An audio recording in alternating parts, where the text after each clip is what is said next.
Hello, everybody. Welcome.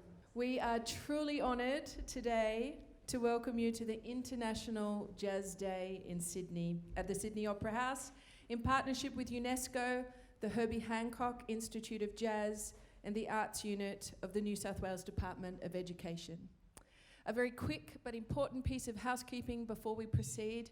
There is no photography or videoing at all. The bathrooms are outside in the box office area.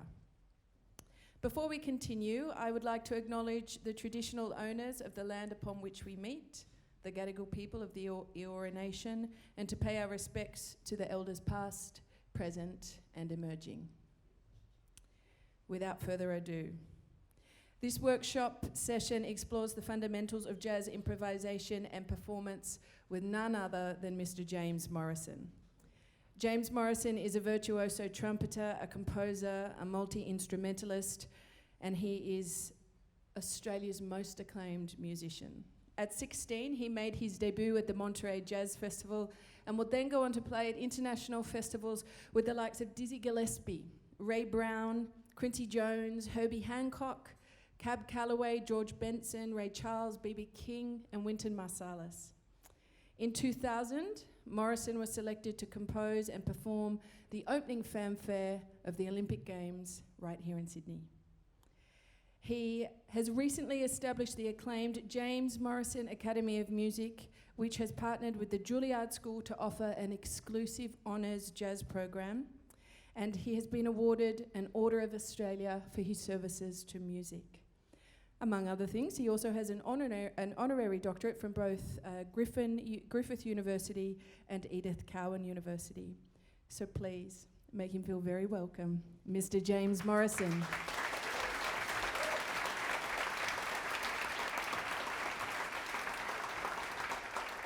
Thank you very much. It's wonderful to be here today and what better to talk about than jazz improvisation and performance. That's pretty much what I like to do most of the time. I do have to say before we go any further that I won between you and I on the view stakes. You're looking at me and I'm looking at Sydney Harbour. I'm sorry. But I'll try and make it as interesting as I can so you feel like you're facing the right way. I think the best thing to do when a group of people get together in a room, anytime for any reason, but particularly when they're there for music, is to hear some. So I think I need to play a little piece to start with, just so we feel like we're here for music, and then we can start talking about it.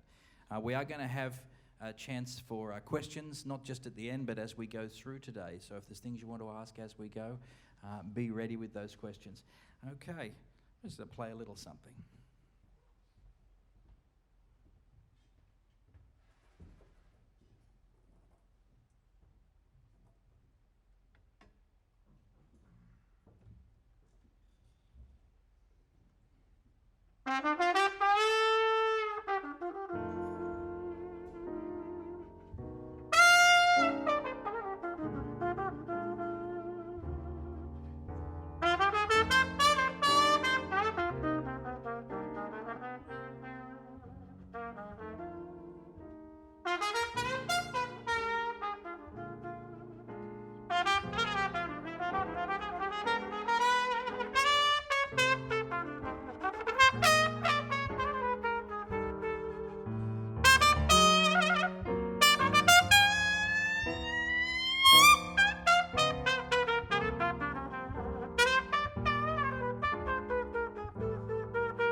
That's better. Morning blues, and also kills a few birds with one stone. I've done my warm-up for today now. So, jazz, improvisation, performance. Of course, it's a performing art.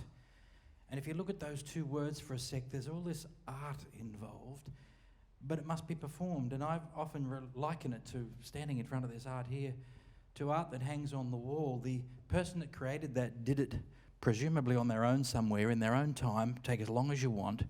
And when it's done, when they're ready, they present it. And the real difference with jazz, with music, but particularly jazz, because of that improvisation aspect, is we actually paint it in front of everybody while they're watching. And so if you want to rub a bit out, they get to watch you do that too. And even music that's all written beforehand, in a way the composer is like the painter.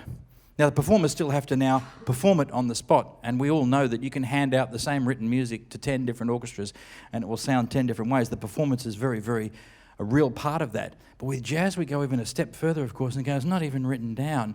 There may be a tune that we're going to play, it may have chord changes that go with it, but as to what we'll actually play, the notes we'll play, when we'll play them during that performance, most of it will be, I'm just going to paint something here now and see how that works out. And then improvisation makes this performing art something that's quite different to anything else, I believe. It's about creating on the spot in front of the people that are, supposed to be the beneficiaries of that creation.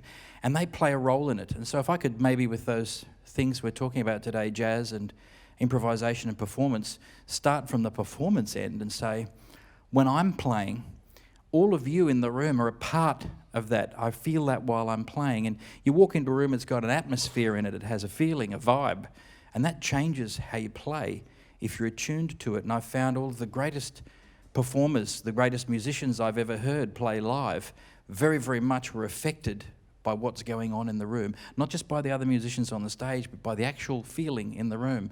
And I'm sure you've had the opportunity, if you haven't, wait till you do, of being in an audience where the audience you can feel you become part of the performance, where people are actually responding to what's going on stage. Why is jazz one of the few types of music where people applaud during the song?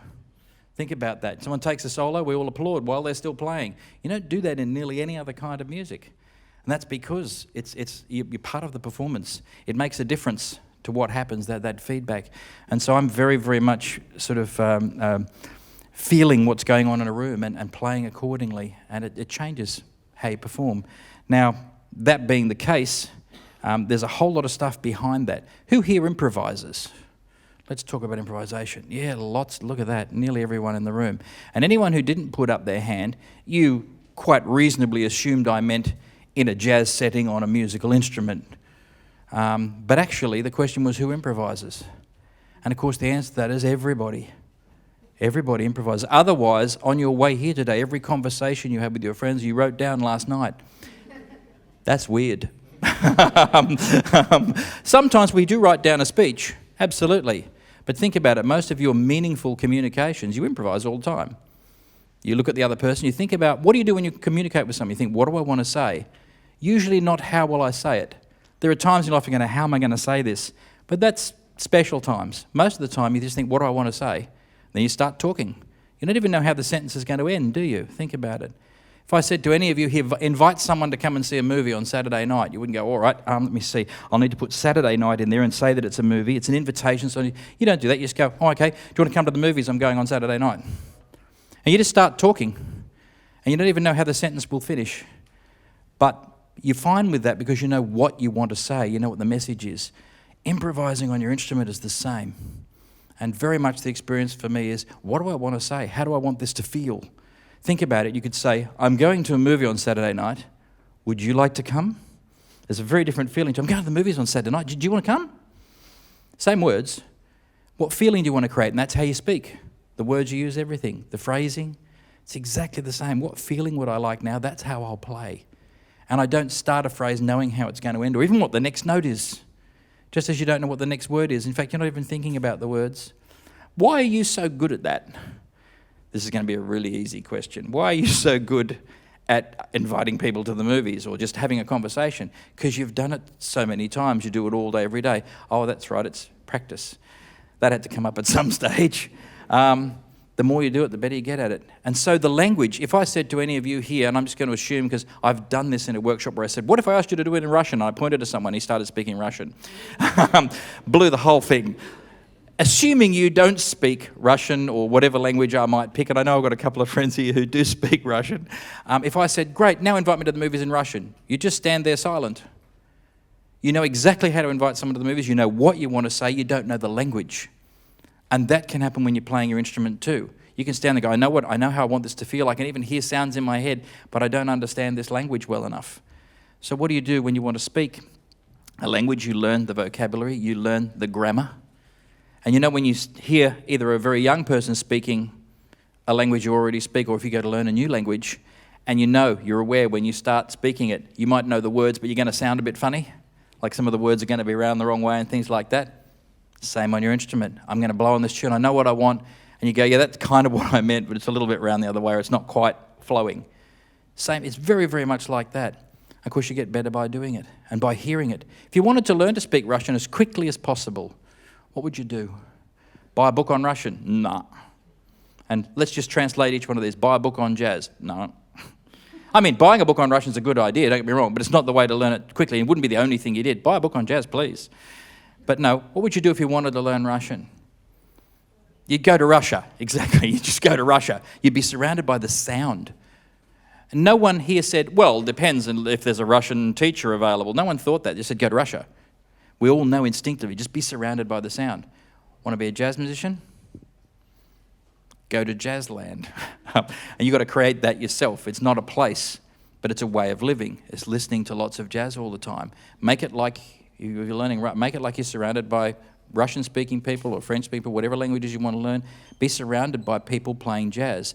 If you can't do that physically all the time, and that's the best way, get with other people playing jazz as much as you can. If you can't do it physically, get onto online and just start listening to jazz, and as much as you can. And the other thing you'd have to do, if you spent quite some time in Russia just listening and never spoke, you know you still wouldn't be able to do it, right?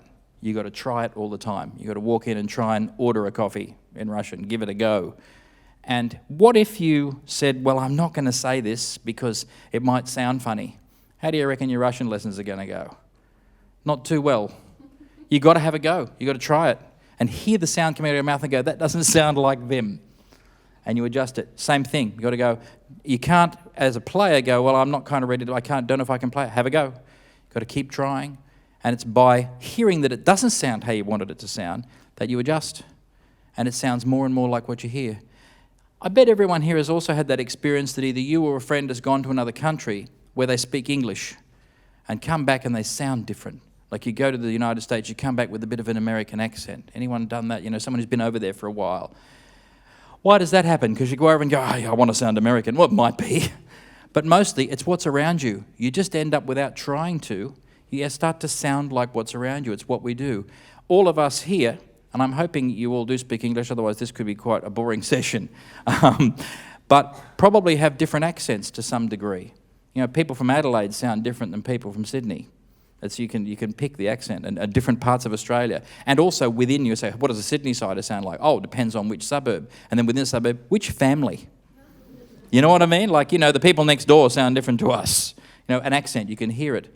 But why? Have they learnt that? No. It's what they heard growing up. You hear parents speaking, and you start speaking like they do. You use a lot of the same terms, a lot of the same accent, and then you get with your friends at school, and that has more of an influence because you spend more time with them usually, and you start talking like your friends do. Same thing happens musically. Who are you hanging out with musically, either physically or online? That's who you're going to sound like. As long as you listen to it a lot and do it a lot. Same things you do with your voice. And so that's learning the language. You know the language of jazz, you've got a way better chance of then playing what you want to play. Now, no matter how much you learn the language, when we're young kids and we're growing up, without anyone telling us, we learn this thing where you keep changing words. They go up, I'll say something that's big, bigger, biggest. I'm not aware of ever being taught that. You just hear it and you get to know what that means, which is why nearly every kid at some stage says bestest, don't they? Oh, that's the best and that's the bestest. You go, there's no such word. But it makes sense because there's biggest. You know, there's greatest, there's all the other things. And so we just put it together. but then we learn after a while all these grammatical exceptions and things. That's your theory in music. You can just listen and say, I'm just going to listen and play, and you could be a great musician. There have been many that have. But how much quicker will you get there apart from anything else? And how much more succinct will you be with what you want to say if you actually do a bit of study then and find out, well, this is a G7, 13, sharp 11. That means these notes. This scale fits with that. This is the arpeggio. Okay, that's like learning grammar. And just as a 3-year-old can tell you about their trip to the zoo on the weekend, can they ever? When you say, what was it like? But to be a great author, they're going to need to learn how to conjugate verbs and all sorts of things. Same. You can play the blues, you can play jazz, just listen and play what you hear. But to be a great author, the equivalent in music, then you better learn some of that theory. But who walks up to a toddler and says, or a baby that doesn't speak yet and says, hi, well, we're going to learn English today. We'll start with the alphabet. You don't teach them like that. And this is a verb, by the way. You're a noun. Who does that? You walk up and you go, mama. Or, in my case, dad. And they do it and you go, look at that, you can speak. A genius. Okay? So imagine then walking up to someone who wants to learn jazz. You want to learn jazz? Great. Okay, well, these are the chords. What? That's like starting with the alphabet with a kid. You say, here's how it sounds. It's the first thing you do. And I would urge you to approach your music the same way. Now, I know I'm talking to a lot of people here because everyone put up their hand, they all improvise. You're way past that. But every step along the way, do you find the next step through the theory? Or do you find the next step through hearing something and go, I like that. That sounds great. And trying to play it, trying to find it. And when you've found it, and you come to it that way because of an emotional response, then you go, what is that? Now let's look up the theory. Okay. That way, for the rest of your life, when you want that feeling or you hear that sound, you'll go straight to, if I'm going saxophone here, piano, it doesn't matter, whatever, you go straight that way. You won't go, oh, that's a 13 sharp 11. That's information you've got on the side if you need it. That's how you identified it after you'd heard it, so that you could find it again. That makes sense? Like, you hear something, you go, that's a great sound. If we don't name it and learn what it is, later on when you go, I want the great sound, which one? You know what I mean? You need a label for it so you can find it again. Imagine if we didn't label the letters of the alphabet. I know what they look like, I know what they sound like, we won't give them names. It'd be complicated. So we do the same, we learn the theory. But we don't come to it from the theory. Every kid knows what a cat is before they learn CAT. Okay? Otherwise it doesn't mean anything. Same. Hear the sound, feel it, go, that's what that sound does. I can even play that sound. Maybe not as quickly as I want to, maybe not in every key, but I can make that sound. I can create that feeling. Now, what is it? So I can find it again, and so I can do it in every key, and so I can do it in lots of different situations. And I would urge you, no matter what stage you're at in your music, for the next step, lead it with how does it feel, how does it sound, what does it do, when I play that? And then find out what it's called, rather than the other way around. Just because that's how you'll remember it. It'll always mean something to you one way or the other. And you will find people that have learned the theory first very heavily and learned lots of theory that they can't use yet and then gradually catch up with their ears and their emotions. They'll tell you, they've told me, they spend quite some time then trying to get out of that.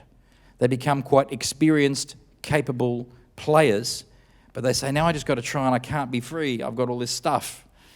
It's a syndrome that happens often towards the end of university. I've learned all this stuff, now I've got to try and forget it all. I'll never forget the great advice I was given by Dizzy Gillespie, and it was a great line. I was 16, I think, and I asked him a question, which was, looking back, an interesting one. I said, how do you play like that? Nice, succinct, to the point question. And he said, and he answered, and I kid you not, he looked at me very seriously. There was a group of us there, kids, all about 16. He said, you got to learn all of your scales, all your modes, all your arpeggios. He said, you got to learn all of the bebop heads. And we're going, all the bebop heads? Well, okay. He said, in every key. We went, oh, we're going, wow, yeah, we knew it would be an answer like this. This is going to be hard. It had to be, right? And he went through this great list, which I won't tell you now, of things. And then he stopped and he laughed. And he said, then you forget all that and just play. And he was right. You do need to know all that, but then you do have to forget all that and just play. You can't be thinking about that when you're playing. Imagine if as you went to speak to someone, in our example of invite them to a movie, you began with, okay, that's a verb, that's an adjective. I'll put the adjective before the noun. I mean, you could never speak. They'd be go, are you okay? You go, yeah, I'm just going to invite you to move a bit. Hang on. Making sure, I'll conjugate that with this, I'll do that, yeah, and then we'll go in there, and that'll have an implied comma. Okay, going to the movies on Saturday, do you want to come? It would be like that. You can get like that if you've got too much theory going on in your head. And yet, anyone, particularly a great author, and remember, in this example with language and music, this is what we want to be, great authors. Ask any great author, give them a page of script and say, find me the verbs. You know what I mean? They're going, I don't know, I just write. No one's going to say that. Okay, so that's how I kind of view this theory side and learning how to do this. Now, we might just stop right here for a second and have a couple of questions as we move on, because I'm going to get into some other things. But anyone got any questions so far? Yes. Just wait till the mic gets to you, because they're filming and everything, and they'll need to hear what you say. No pressure. Make sure you've got the verbs in the right place. Can you speak a bit maybe about how Louie Armstrong has influenced your playing? Oh, wow, yes. How Louie Armstrong has influenced my playing and everybody's playing and the music itself. The main thing about Louie's playing, I mean, he was of course a great trumpeter and a great improviser. And there's all sorts of things we could analyse about his playing, but your question was how he's influenced me. Joy. Just when he played, it was instantly like, oh, it just always lifted you. It didn't matter what was going on, how you felt. You hear Louie start to play and you go, and it just feels joyful. And I mean, we all know how he looked. You've seen footage. I mean, most of the time he's smiling and he has this beaming face, and there's energy that came from him when he played. So the biggest influence on me was absolutely when I first heard him play. I didn't go, I want to play the trumpet like that. And this is probably a really succinct answer to your question. I didn't say I want to play the trumpet like that or sound like that or be able to improvise like that. I said I want to walk into a room and make it feel like that. He walks into a room and it feels like that. That's what I'd like to be able to do. And that was the influence, to remember how he made people feel and say, wow, imagine if you could make, a room feel like that, if you could help people to feel like that. That was the biggest influence he had. Then, it's almost like the theory and the feeling thing. Then I went, okay, now what's he playing? and what an innovator. I mean, sometimes we can forget that these days and go, he was fantastic and amazing, but of course was very straight ahead. Not at the time, it wasn't. Wow, breaking ground left, right, and centre, and exploring and doing all sorts of things. But always with that great feeling of joy, always with, come with me. And there's a great quote, unfortunately, I may not have it word for word. I usually read it if I want to tell an audience this. But he said, I never tried to do anything special. He said, I just wanted to put on a good show. He said, because no matter what you're doing, if you can't lay it on the people, what good is it? That's what he said, and I thought, yeah, you can hear that when he plays. He's going, I've got to be able to lay this on you. If I can't lay it, in other words, if you're not in this with me, what's the point? And when you think about it, if you're going to make music in a room, in a space, anywhere, if you're going to make music and you go, well, it doesn't matter if anyone hears this or not, why go and perform it? I mean, I can just play it at home if I don't need you to hear. If I don't care what you think about it, why not play it at home? And then I go one step further myself. I've thought this through. Why play it? I can hear it. I can hear what it will sound like when I play it. I don't even need to pick up the trumpet. So if my music is just for me, and that's all it's for, and I don't care whether it's for anybody else at all, then I can just sit. I don't need a trumpet. I don't need valve oil. Now, there's a relief. And just hear it. The whole idea of music for me, and it comes from that Louie thing. Wow, did he have this so strongly? He was like the father of this. It's about sharing that. You got this music and you go, oh, wow, that feels like this. You go, I want you to feel like this. I'll play it. I'll write it, whatever, so you get to feel it too. That's the whole purpose. Otherwise, why not just sit there and feel it? And by the way, I'm not insinuating there's anything wrong with that. By all means, I'm sure there are people sitting on a mountaintop somewhere now meditating who are having amazing revelations and they feel no compunction to tell anyone else about it. Absolutely. It's your life. It's the human experience. But if you're going to be part of a performing art, the whole reason for that is to share it with someone. And Louie was perhaps the greatest example of that I've ever seen. There are many, but boy, that was the main thing about him. I promise not to answer that long on every question, unless it's that good a question. Louie, you got to say something. Anything else at this stage you want to ask? Someone got anything to ask? Yes, over here. How long have you been playing jazz? I started playing music at the age of 6, and then I heard jazz the first time when I was 7. And so sometime late, 7, 8-ish, I started playing jazz. As in, I learnt the Basin Street Blues was the first song I learned, and started playing. And when I was 9, I think I had my first band, which is some mates and I got together, and we used to go and play out the front of the shopping centre on Saturday mornings. And we played. I know one of our big opening numbers was Maple Leaf Rag. I just remember that. I don't know why, but so a long time. I don't know how good it was then, and I want to say something about that too when we talk about performance, that idea that it can be good or better or worse. It wasn't very advanced, but it was good. And I can say that, not like I'm not blowing my own trumpet. Thank you. But what I mean was, we were having a great time, and the people listening were going, wow, they're having a great time, and they were feeling it too. So at whatever level we were playing, physically able to play, and what we knew about jazz wasn't the main thing about it. It was we were just having such a great. I always loved it, and I still do. And the funny thing is, today I can play the trumpet quite a bit better than I could when I was 9, and I know a whole lot more about jazz and chords and theory and all songs and everything. And yet, every time I pick the thing up and go to play, I try to get that feeling I had when I was 9. We used to go, wow, this is great. Because that's what it's about. So, but that's how long? Oh, how long? That's when I started. That's 47 years, something like that. From 9, something like that. I'm 56, and like most musicians, really good at maths. Any other questions? We move on. Yes, one down here. Which musicians inspired you to play jazz? Inspired me to play jazz. It's funny, it wasn't Louie. I mean, I heard him after I'd been inspired to play jazz. It was just local musicians. No one any of you would know unless you're actually friends of them. I was a local guy named Neil Davidson who played the banjo in the local church Dixieland band.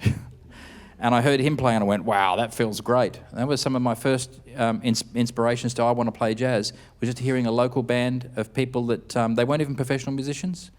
They had other jobs. They just played in this band on the weekends. And I always remember that too, by the way. Don't think that the inspirations just come from the greats, and that does, but not only. Anytime anyone makes some music with that feeling, there's a chance there to influence people and to change people, how they feel. That's what music does. So at whatever level. And that's why that band of 9-year-olds, or one of the guys was really old, he was 11, but that band of 9-year-olds were actually playing music and changing how people felt with the skill we had at the time. And I always look at that when someone talks about how great a musician or how good someone is at it. It's a journey. I don't use those terms when I'm teaching at the academy. I talk about how far along are you in the journey. Someone who's way better is actually, I would describe them as further along in their journey. Because let's take a great musician. Who's a great musician? You tell me who's a name of a great musician, anyone you like. Ed Sheeran. Sorry? So, Ed Sheeran. Any musician we take, we can go back a time. Now, they're a great musician. We go, okay, let's go back to when he was 20. Oh, it still sounded great. 15. Oh, great player at 15. You go, wow, that's unusual. 13, 12. We'll get to a time, it doesn't matter who it is, when we can walk in, if we had a time machine, and we go catch them at the school band, or the second day they first picked up an instrument, who it was? The second day Louie Armstrong picked up a trumpet. It may have been better than anyone else who's ever walked the earth on their second day, but I'll tell you what, it still wasn't good. Maybe the first day, but whatever. We can find a time when the greatest musicians on earth didn't sound very good. And if we'd walked in on that day, and we walked up to their music teacher, maybe it was the first lesson, and said, oh, how's he sounding? You go, he's not very musical. And you go, oh no, that's Louie Armstrong. Are you kidding me? And they go, yeah, I know his name. He's not very musical. You know what I'm saying? You know, or he shows some promise. What I'm getting at is too early in the journey. Later on, and we don't know, no matter who you hear or how they play or where they're up to, that's where they're up to. It's not how great a musician they are. That's already there. The day Louie Armstrong was born, he was Louie Armstrong, and he had in him what eventually came out.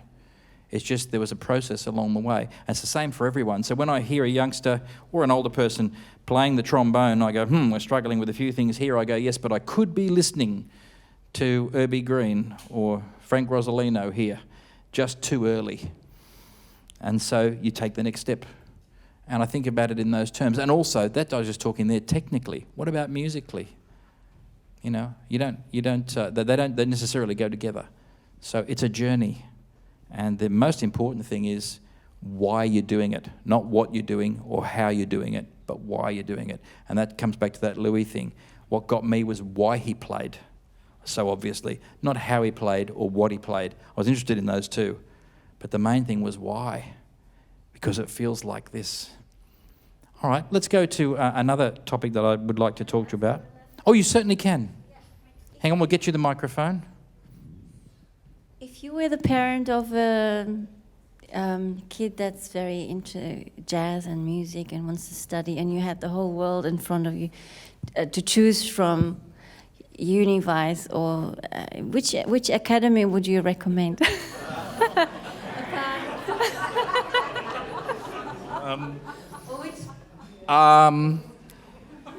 There's a good one in South Australia.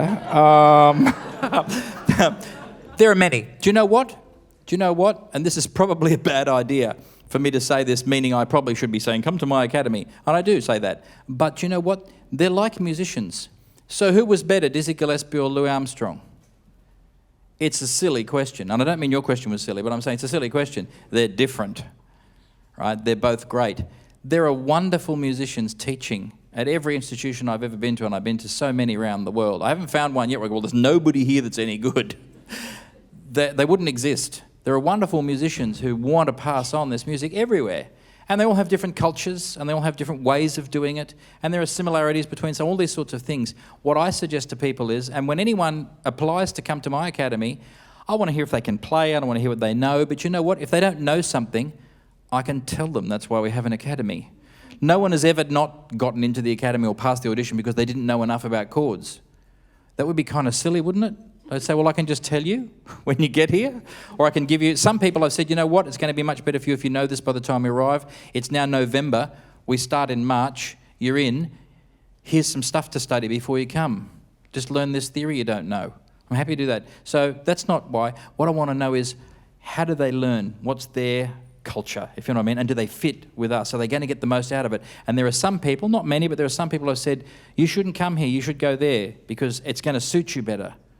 And so I like to talk to people in audition about the culture and how we like to learn. Things like, I don't want to start you with theory. I want to get you to feel it first, then try and play it. We're going to use your ears, and then we're going to discuss the theory. There are people who don't like that, who say, I prefer to know first what's going to happen, and it's really part of them. And I say, don't come to us. You're going to be upset all the time. And there are people who say, oh, I want to go somewhere where it's real about the feeling. And I go, well, don't go here, here, and here. And there are places I know where they don't teach that way. I say, come to us. Or there are some other places that do it like us. So the answer is really depends on who the person is, how they learn. And what I would recommend is talk to people. It's great to talk to people who run the place like me, who teach there, but of course they're going to love their place. That's why they're there. And so they should. Talk to people who've been there. Talk to students who've studied there and say, what's it like? Don't tell me if it was good or bad, because that just means it suited you. Tell me what it was like. How did you learn? What was that? What were classes like? Did you know what was going to happen, or was it constantly... A student the other day who's finished our course and done honours and been there for years and left now said, I said to them, what was it like coming to my academy? I don't mean what did you learn or this, what was it like? And he said, it was exciting because I never knew what was going to happen next. I'd come in each day and look on the board and see what class am I in today, because we don't have classes where you go, oh, every Thursday you've got this. It's like you got to look and see what's happening today. I love that. I go, great. There are people who don't like that. And so speak to some people who've studied there, if you can, for everywhere you're considering, what was it like? And then you go, I like the sound of that. That's where I'd go. That's where I'd go. Because we all teach the same stuff. G7 is G7. It's what the atmosphere is like and the culture. That's what I would choose it on, not the information. Yeah. And then we might have a couple more questions, and then I'm going, these are good though. This is stuff I wanted to talk about anyway. How many hours a day do you practice? Oh, whoa. Thank you for asking that question. None. Okay, I want to quickly talk about this. This is really important because practice is something... Who here practices? Excellent. All right. I think that, and some people, you think you're going like, well, kind of, I mean to, I just haven't lately. Yeah. Think about this. Who likes practicing? Okay, less hands, but still a lot. We've got a rarefied audience here. This is not a regular room. This is people who've bothered to come all the way here today to listen to me talk about it. So we know you're switched on anyway. But still we had fewer hands. Okay, here's the thing. I think there's far too much practice goes on. I think you should do less. However much you're doing, I think you should do less practice. Shock, horror. The teachers in the room are going, no.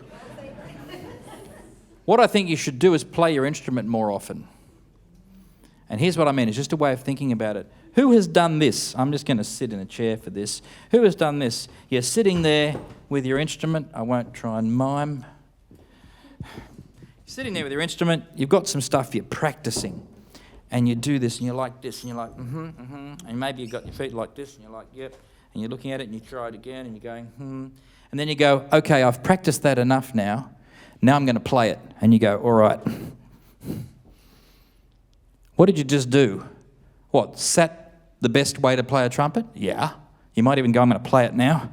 You stand up, a bit more air and everything. Why weren't you playing it properly before? What were you practicing? Because guess what practice does? Practice is just a word we use, meaning I'm not doing it for real yet. I'm just going to do it several times, not for real, so that when it comes for real, I can do it really well. That's what practice is, isn't it? Otherwise, why is it called practice? Why isn't it called performance or playing? Why don't we say, I'm going to go and play in a room? You go, I'm going to go and practice. You're not going to play. Oh, okay. Think about it. It's because of that. I'm not doing it for real yet. Repetition is the mother of skill. Repetition is the mother of skill. You can know what that means, right? The more I do something, repeat it, the better I get at it. That's what the whole premise of practice is. If I do it enough times, I'll get good at it. If you practice a lot, what will you get good at? Practicing. Yeah, if you practice enough, you'll get really good at practicing. You get good at sitting the wrong way. You get good at looking down while you play. You get good at stopping and starting all the time. So you're going to sit there and practice your piece for 40 minutes and then play it for 5. When you get on stage, I've got news for you. Nobody wants to hear you practice. So you're going to get on stage to play it, which is the thing you do the least of. This is a bad idea. I'm just telling you, no, it's a bad idea. What you want to do is play a lot and practice a little. You will need to do some practice. There are times if you give me a piece of music, I'll look at it and I go, oops, hang on, what's that? Stop everything. And I lean forward, I stand badly. I do exactly the same thing. I go, what is that? I go, I try it a few times. I go, okay. I've nearly got that. That's enough. Let's keep playing. It'll get better as I play it. And I get better at playing it by playing it. Rather than get better at playing it by practicing it and getting really good at practicing it and then going, I'm moderately experienced at playing, but very experienced at practicing. Okay, so it's a mindset. Of course, anyone walking past, looking through those, those little windows in the practice room doors, they just see people playing instruments. They can't tell if you're practicing or playing, or they might say, these people seem to be sitting up more. Yeah, they're the ones playing. But mostly, it just looks like you're practicing. The difference is in your head and in your body, in your being, is I'm playing. And so sometimes I stop playing for a moment. And so I would like, if you did an hour's practice, there might be, an hour in a room with your instrument, there might be 10 minutes practice and 50 minutes playing, not the other way around. That's why I say I think you're practicing too much. And excuse me if it's in a room says, that's what I already do, then not you. But I just know most rooms I speak to, everyone's like, I'm going to practice. Now, how about you go and play? Just practice if you need to. Anything you specifically need to, but mostly play. Even a scale you're going to learn. Why not play it? Why practice it? Play it with a good sound. Play it musically. Play it like you go, wow, that sounds great. Rather than, no, I'm just learning the scale, I'm practicing. I'm not being musical. You go, you're holding a trumpet and you're not being musical? I mean, some people do that on stage, but really, why learn to do that? Seriously. So try it. What happens is, the people who went, I kind of practice a bit, not enough, actually will practice more. As in, because they won't call it practice. They go, I'm going to play. Because playing is enjoyable. Playing is fun. Playing is fulfilling. Practice is waiting to do something fun and fulfilling. Who wants to do that? Not a lot of people. Now, I'll just have to say this, there's a few people who like practice that I've met. And they say, actually, I like it. I like the feeling of just sitting and working for a while and then playing. Great. It just takes a long time, that's all, because you'll need to leave enough hours to play as well to be good at that as well as being good at practicing. Okay? But if you want to do that, more power to you. I shared a hotel room next to someone like that on tour for 3 months. Oh boy, I drew the short straw. So, yeah, that's what I have to say about practice. Play. And when you're in rehearsal with your band, if you're in a school band or any kind of band, don't you do the same thing? We're rehearsing, go, okay, before we leave, let's play this through, and everyone goes, right. You hear all the chairs move as everyone sits up, gets ready, now we're going to play it. You go, what have you been doing for the last 2 hours? Not playing properly so that we can get really good at this? It makes sense. Okay, just a mindset, but it does change everything. Try it. I think you'll find, wow, I'm getting better faster now. That's because you're doing less practice. Okay, we're coming towards the end of our time, unfortunately. I'm going to play another short thing before we finish, but before we do, we've got time for one more question. Anything else someone would like to ask? Yep, over there. Yep. You were saying, in a way, it's necessary to know the theory. Do you think if you had learned it when you were 9 years old, things would be different?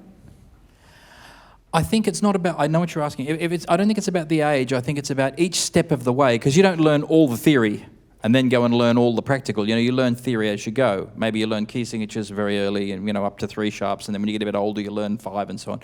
But I think at each step of the way, the theory I learnt was always to describe something I'd already heard or played or already knew, as in I knew what it felt like. And so I was playing tunes by ear, and then someone said, they're in keys, like you're playing in D at the moment. I went, what's that? And then they explained it. I went, that's handy. Now I know what it means when they say take it up to E flat. And I could now play that melody in E flat because I learned about keys. But I was already playing a song in a key. And so when they describe it, I can see how that works. And so I think had I just worked on theory at the beginning, I think the difference for me, I would have had to have a time at some stage that I've seen so many people have where they go, I got all this theory in my head, and it gets in the way, is what people tell me, of when they want to just be free and just improvise. I think if you read music, it might not be as bad, but I still think you've got to be free and be able to interpret and play how you want to. And anything I learned, theoretically, I fly planes, I'm a pilot. I flew in planes many times. I got to sit up the front. I felt the controls many times before I was taught about aerodynamics and how it all works and what the technicalities are. And when they told me, I said, oh, that's that feeling. I know that. That's why that's happening. And it just comes to you differently. And for the rest of my life, in those moments, not too often, by the way, where, it's a serious situation, I'm in a storm or something, I have to react very quickly, I don't think theory. I go straight for the feeling. If you go for the theory first, it's like knowing how to speak Russian, but you're a native English speaker. Sometimes you've got to translate in your mind first. No translation, straight to the feeling, because that's how I learnt it. It's my native language, in other words. Maybe that's a good way to put it. You've just taught me something. I've never said it that way before. By coming to the feeling first, whatever I've learned feels like native language rather than something I have to translate. But if I learn the theory first, no one wants the theory. The theory itself is useless. It leads you to playing something which creates a feeling. It's the feeling you want. Why not go straight to the feeling? As I said before, the theory is important so that you can describe what you're doing, catalogue it and remember it and all sorts of things, the way our brains work. But I really think had I, in answer to your question, at the age of 9 learnt the theory first, I think, I would have had a somewhere along the way. To be where I am now, I might be somewhere different. But to be where I am now, I would have had to have a struggle at some stage to go, okay, I've got to now reorder all this so that it's now the feeling that is the main thing for me, and that's where it comes from, not from translating from the theory.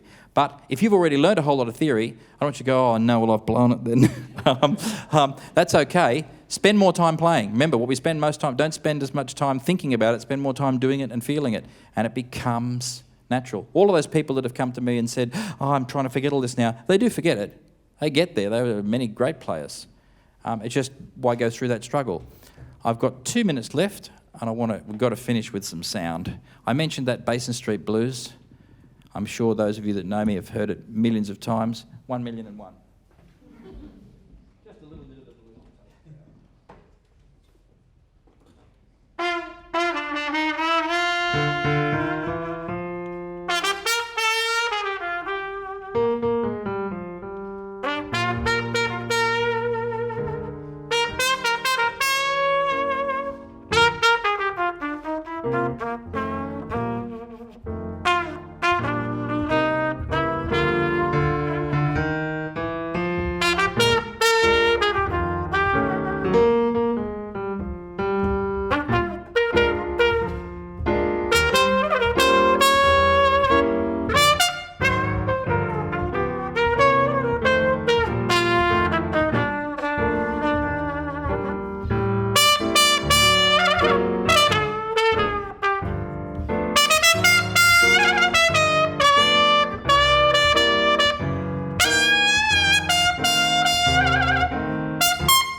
Wow. I'm going to throw my notes away and improvise for the rest of the day. Ladies and gentlemen, a huge thank you to Mr. James Morrison. That was fantastic.